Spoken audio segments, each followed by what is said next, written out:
20장. 예수께서 어느 날 성전에서 백성을 가르치시며 기쁜 소식을 전하고 계실 때에 대제사장들과 율법학자들이 장로들과 함께 예수께 와서 말하였다. 당신은 무슨 고난으로 이런 일을 합니까? 누가 이런 고난을 당신에게 주었습니까? 어디 우리에게 말해 보십시오. 예수께서 그들에게 대답하셨다. 나도 너희에게 한 가지 물어보겠으니 나에게 대답해 보아라. 요한의 세례가 하늘에서 난 것이냐 사람에게서 난 것이냐? 그들은 자기들끼리 의논하면서 말하였다. 하늘에서 났다고 하며 말하면 어찌하여 그를 믿지 않았느냐고 할 것이요. 사람에게서 났다고 말하면 온 백성이 요한을 예언자로 믿고 있으니 그들이 우리를 돌로 칠 것이다. 그래서 그들은 요한의 세례가 어디에서 났는지를 모른다고 대답하였다. 예수께서 그들에게 말씀하셨다. 나도 무슨 고난으로 이런 일을 하는지를 너희에게 말하지 않겠다. 예수께서 백성에게 이 비유를 말씀하셨다. 어떤 사람이 포도원을 만들어서 농부들에게 주고 오랫동안 멀리 떠나 있었다. 포도를 거둘 때가 되어서 포도원 주인은 포도원 소출 가운데서 얼마를 소장료로 받아오게 하려고 종 하나를 농부들에게 보냈다. 그런데 농부들은 그 종을 때리고 빈손으로 돌려보냈다. 주인은 다른 종을 보냈다. 그랬더니 그들은 그 종도 때리고 모욕하고 빈손으로 돌려보냈다. 그래서 주인이 다시 세 번째 종을 보냈더니 그들은 이 종에게도 상처를 입혀서 내쫓았다. 그래서 포도원 주인은 말하였다. 어떻게 할까? 내 사랑하는 아들을 보내야겠다. 설마 그들이 내 아들이야 존중하겠지. 그러나 농부들은 그를 보고서 서로 의논하며 말하였다. 이 사람은 상속자다. 그를 죽여버리자. 그래서 유산이 우리 차지가 되게 하자. 그리하여 그들은 주인의 아들을 포도원 바깥으로 내쫓아서 죽였다. 그러니 포도원 주인이 그들을 어떻게 하겠느냐? 주인은 와서 그들을 죽이고 포도원을 다른 사람들에게 줄 것이다. 사람들이 이 말씀을 듣고서 말하였다. 그런 일이 없기를 바랍니다. 그때 예수께서 그들을 똑바로 바라보시고 말씀하셨다. 그러면 집 짓는 사람들이 버린 돌이 집 모퉁이의 머릿돌이 되었다. 하고 기록된 바는 무슨 뜻이냐? 누구든지 그 돌 위에 떨어지면 그는 부스러질 것이요. 그 돌이 어느 사람 위에 떨어지면 그를 가루로 만들 것이다. 율법학자들과 대제사장들은 예수가 자기네들을 겨냥하여 이 비유를 말씀하신 줄 알았다. 그래서 그들은 바로 그때에 예수께 손을 대어 잡으려고 하였으나 백성을 두려워하였다. 그리하여 그들은 기회를 엿보다가 정탐꾼들을 보내서 이들이 거짓으로 의로운 사람들인 채 행세하면서 예수께로 접근하게 하여 그의 말씀을 책잡게 하였다. 그렇게 해서 그들은 예수를 총독의 치리권과 사법권에 넘겨주려고 하였다. 그들은 예수께 이렇게 물었다. 선생님, 우리는 선생님이 바르게 말씀하시고 가르치시고 또 사람을 겉모양으로 가리지 않으시고 하나님의 길을 참되게 가르치고 계시는 줄 압니다. 우리가 황제에게 세금을 바치는 것이 옳습니까? 옳지 않습니까? 예수께서 그들의 속셈을 알아차리고서 그들에게 말씀하셨다. 데나리온 한 입을 나에게 보여다오. 이 돈에 누구의 얼굴상과 글자가 새겨져 있느냐? 그들이 대답하였다. 황제의 것입니다. 예수께서 그들에게 말씀하셨다. 그러면 황제의 것은 황제에게 돌려주고 하나님의 것은 하나님께 돌려드려라. 그들은 백성 앞에서 예수의 말씀을 책잡지 못하고 그의 답변에 놀라서 입을 다물었다. 부활이 없다고 주장하는 사두개파 사람 가운데 몇 사람이 다가와서 예수께 물었다.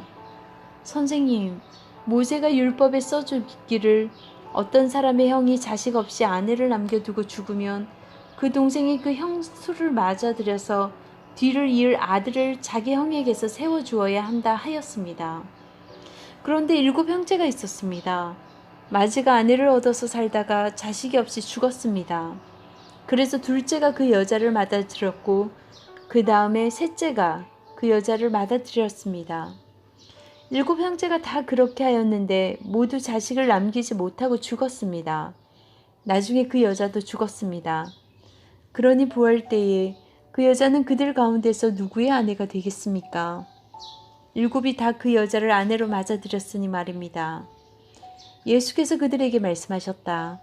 이 세상 사람들은 장가도 가고 시집도 가지만 저 세상과 죽은 사람들 가운데서 살아나는 부활에 참여할 자격을 얻은 사람은 장가도 가지 않고 시집도 가지 않는다.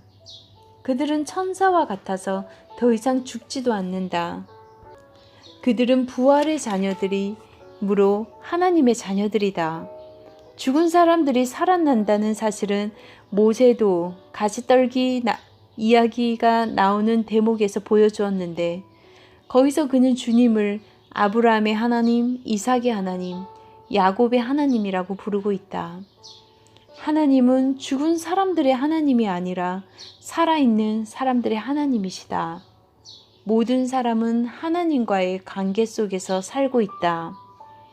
이 말씀을 듣고서 율법학자 가운데 몇 사람이 말하였다.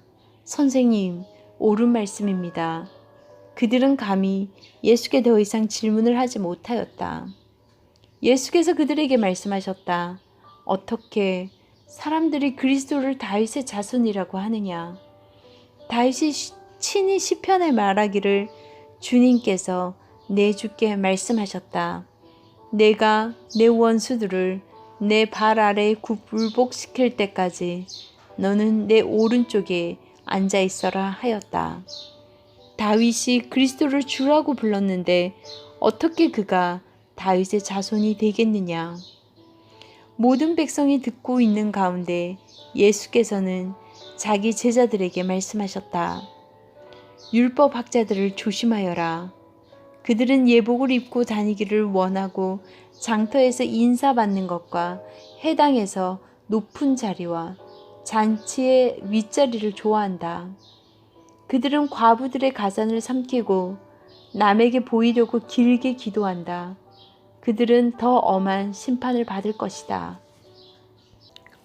21장 예수께서 눈을 들어 부자들이 헌금기에 헌금 넣는 것을 보시고 또 어떤 가난한 과부가 거기에 렙돈 2님을 넣는 것을 보셨다. 그래서 예수께서는 말씀하셨다. 내가 진정으로 너희에게 말한다. 이 가난한 과부가 누구보다도 더 많이 넣었다. 저 사람들은 다 넉넉한 가운데서 자기들의 헌금을 넣었지만 이 과부는 구차한 가운데서 가지고 있는 생활비 전부를 털어 넣었다. 몇몇 사람들이 성전을 가리켜서 아름다운 돌과 봉헌물로 꾸며 놓았다. 그 말들을 하니 예수께서 말씀하셨다. 너희가 보고 있는 이것들이 돌 한 개도 돌 위에 남지 않고 다 무너질 날이 올 것이다. 제자들이 예수께 물었다. 선생님, 그러면 이런 일들이 언제 있겠습니까? 또 이런 일이 일어나려고 할 때에는 무슨 징조가 있겠습니까? 예수께서 대답하셨다. 너희는 속지 않도록 조심하여라. 많은 사람이 내 이름으로 와서 말하기를 내가 그리스도다 하거나 때가 가까이 왔다 할 것이다. 그러나 그들을 따라가지 말아라. 전쟁과 난리의 소문을 듣더라도 두려워하지 말아라. 이런 일이 반드시 먼저 일어나야 한다. 그러나 종말이 곧 오는 것은 아니다. 그때에 예수께서 그들에게 말씀하셨다. 민족이 일어나 민족을 치고 나라가 일어나 나라를 칠 것이다. 큰 지진이 나고 곳곳에 기근과 역병이 생기고 하늘로부터 무서운 일과 큰 징조가 나타날 것이다. 그러나 이 모든 일이 일어나기에 앞서 사람들이 너희에게 손을 대어 박해하고 너희를 회당에 감옥에 넘겨줄 것이다. 너희는 내 이름 때문에 왕들과 총독들 앞에 끌려갈 것이다. 그러나 이것이 너희에게는 증언할 기회가 될 것이다. 그러므로 너희는 변호할 말을 미리부터 생각하지 않도록 명심하여라. 나는 너희에게 모든 적대자들이 맞서거나 반박할 수 없는 구변과 지혜를 너희에게 주겠다. 너희의 부모와 형제와 친척과 친구들까지도 너희를 넘겨줄 것이요. 너희 가운데서 더러는 죽일 것이다. 너희는 내 이름 때문에 모든 사람에게 미움을 받을 것이다. 그러나 너희는 머리카락 하나도 잃지 않을 것이다. 너희는 참고 견디는 가운데 너희의 목숨을 얻어라. 예루살렘이 군대에게 포위당하는 것을 보거든 그 도성의 파멸이 가까이 온 줄 알아라. 그때 유대에 있는 사람들은 산으로 도망하고 그 도성 안에 있는 사람들은 거기에서 빠져나가고 산골에 있는 사람들은 그 성 안으로 들어가지 말아라. 그때가 기록된 모든 말씀이 이루어질 징벌의 날들이기 때문이다. 그날에는 아이벤 여자들과 젖먹이가 딸린 여자들은 화가 있다. 땅에는 큰 재난이 닥치겠고 이 백성에게는 무서운 진노가 내릴 것이다. 그들은 칼날에 쓰러지고 뭇 이방 나라에 포로로 잡혀갈 것이요 예루살렘은 이방 사람들의 때가 차기까지 이방 사람들에게 짓밟힐 것이다. 그리고 해와 달과 별들에서 징조들이 나타나고 땅에서는 민족들이 바다와 파도의 성난 소리 때문에 어쩔 줄 몰라서 괴로워할 것이다. 사람들은 세상에 닥쳐올 일들을 예상하고 무서워서 기절할 것이다. 하늘의 세력들이 흔들릴 것이기 때문이다. 그때의 사람들은 인자가 콘 걷는가 영광을 띠고 구름을 타고 오는 것을 볼 것이다. 이런 일들이 일어나기 시작하거든 일어서서 너희의 머리를 들어라. 너희의 구원이 가까워지고 있기 때문이다. 예수께서 그들에게 비유를 하나 말씀하셨다. 무화과 나무와 모든 나무들을 보아라. 잎이 돋으면 너희는 스스로 보고서 여름이 벌써 가까이 온 줄 안다. 이와 같이 너희도 이런 일들이 일어나는 것을 보거든 하나님의 나라가 가까이 온 줄로 알아라. 내가 진정으로 너희에게 말한다. 이 세대가 끝나기 전에 이 모든 일이 다 일어날 것이다. 하늘과 땅은 없어질지라도 내 말은 절대로 없어지지 않을 것이다. 너희는 스스로 조심해서 방탕과 술 취함과 세상살이의 걱정으로 너희의 마음이 짓눌리지 않게 하고 또한 그날이 덕과 같이 너희에게 닥치지 않게 하여라. 그날은 온 땅에 사는 사람들에게 닥칠 것이다. 그러니 너희는 앞으로 일어날 이 모든 일을 능히 피하고 또 인자 앞에 설 수 있도록 기도하면서 늘 깨어 있어라. 예수께서는 낮에는 성전에서 가르치시고 밤에는 나와서 올리브 산이라고 하는 산에서 지내셨다. 그런데 모든 백성이 그의 말씀을 들으려고 이른 아침부터 성전으로 모여들었다.